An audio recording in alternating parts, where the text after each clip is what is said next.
আমরা ইহাও দেখিয়াছি যে অপরিণামিত্ব কেবল সমষ্টি সম্বন্ধে প্রমাণিত হইতে পারে, ব্যষ্টি সম্বন্ধে নয়। পরিণাম গতি এই ভাবের সহিত ব্যষ্টির ধারণা জড়িত। যাহা কিছু সসীম তাহাই পরিণামী। অপর কোনো সসীম পদার্থের বা অসীমের সহিত তুলনায় তার পরিণাম চিন্তা করা যাইতে পারে, কিন্তু সমষ্টি অপরিণামী। সমষ্টি ছাড়া অন্য কিছুই নাই যাহার সহিত তুলনা করিয়া সমষ্টির পরিণাম বা গতি চিন্তা করা যাইবে। পরিণাম কেবল অপর কোনো অল্প পরিণামী বা একেবারে অপরিণামী পদার্থের সহিত তুলনায় চিন্তা করা যাইতে পারে। অতএব অদ্বৈতবাদ মতে সর্বব্যাপী অপরিণামী অমর আত্মার অস্তিত্ব যথাসম্ভব প্রমাণ করা যেতে পারে। ব্যষ্টি সম্বন্ধী গোলমাল আমাদের প্রাচীন দ্বৈতবাদাত্মক মতগুলির কি হইবে, যেগুলি আমাদের উপর এত প্রভাব বিস্তার করিয়াছে? সসীম ক্ষুদ্র ব্যক্তিগত আত্মা সম্বন্ধে কি হইবে, ইহাই প্রশ্ন। আমরা দেখিয়াছি সমষ্টিভাবে আমরা অমর, কিন্তু সমস্যা এই, আমরা ক্ষুদ্র ব্যক্তি হিসাবে অমর হইতে ইচ্ছুক। তাহার কি হইবে?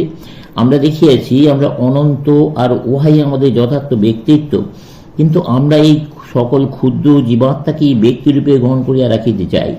সেই সকল ক্ষুদ্র ব্যক্তিত্বের কি হইবে? প্রতিদিনের অভিজ্ঞতা হইতে আমরা দেখিতে পাই, ইয়াদের ব্যক্তিত্ব আছে বটে, কিন্তু এই ব্যক্তিত্ব ক্রমবিকাশশীল। এক বটে, অথচ ঠিক এক নহে। কল্যকার আমি, অদ্যকার আমি বটে, আবার নাও বটে।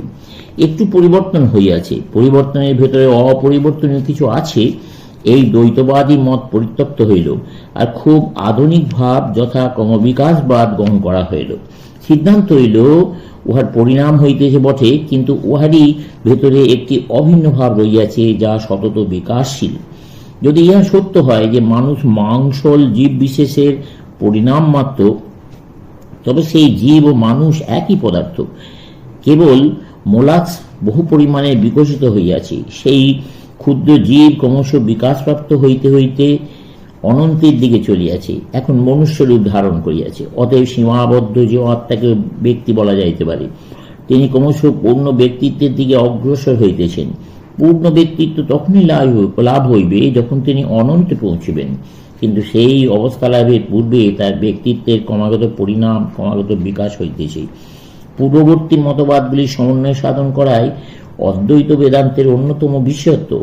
অনেক সময় এই সমন্বয় দ্বারা এই দর্শনের অনেক উপকার হইয়াছিল, কোনো কোনো ক্ষেত্রে ক্ষতিও হইয়াছে। বর্তমান কালে ক্রমবিকাশবাদীদের যে মত, আমাদের প্রাচীন দার্শনিকগণ তা জানিতেন, তারা বুঝিতেন। দর্শন চিন্তাও ধীরে ধীরে গড়িয়া ওঠে।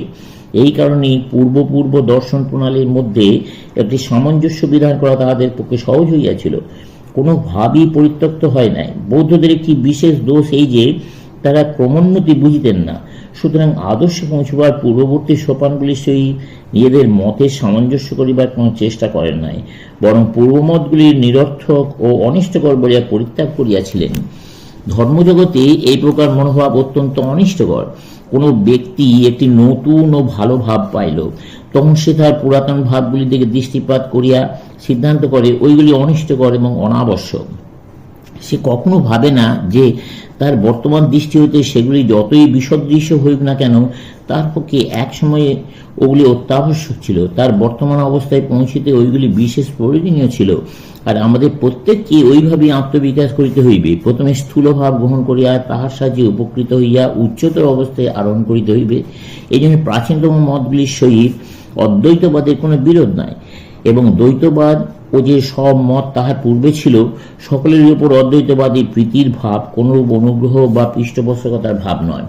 অদ্বৈতবাদীর ধারণা সেগুলি সত্য, একই সত্যের বিভিন্ন বিকাশ। আর অদ্বৈতবাদে যে সিদ্ধান্তে পৌঁছিয়াছে, অন্যান্য মতবাদও সেই সিদ্ধান্তে উপনীত হইবে। অতএব মানুষকে যে সকল সোপান শ্রেণী অতিক্রম করিয়া উঠিতে হয়, সেগুলি অভিশাপ না করিয়া আশীর্বাদ সহ রক্ষা করিতে হইবে। সেই জন্য বেদান্তে এই সকল ভাব যথাযথ রক্ষিত হইয়াছে, পরিত্যক্ত হয় নাই। এই জন্য দ্বৈতবাদ সম্মত সসীম অথচ পূর্ণ জীবাত্মার ধারণা বেদান্তে স্থান পাইয়াছে। মৃত্যু হইলে মানুষ অন্যান্য লোকে গমন করে। দ্বৈতবাদ সম্মত এই সকল ভাব ও বেদান্তে সম্পূর্ণ রক্ষিত হইয়াছে, কারণ অদ্বৈতবাদ স্বীকার করিয়া এই মতগুলিকে তাহাদের যথাস্থানে রক্ষা করা যাইতে পারে। কেবল এইটুকু মানিতে হইবে যে উহারা প্রকৃত সত্যের আংশিক বর্ণনা মাত্র।